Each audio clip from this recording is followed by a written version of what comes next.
So let's build this one today. So first we're gonna take this one and then this one that has the little dot pointing out, we have two. So we're gonna slide it from the side. You see that?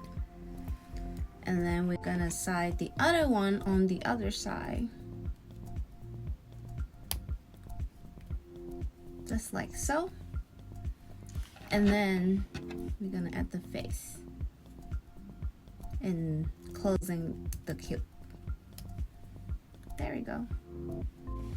Alright, so let's go back to closing the top with this one. Closing the top. Alright. Then we're gonna go to the face with this one. Close it. And then these two, we have two that is identical. We put on the side. On the side. The other one, put on the side. And then the last piece on the back. Ta-da! Thank you so much for watching my video, and don't forget to subscribe my channel, like, comment, and share. Thank you!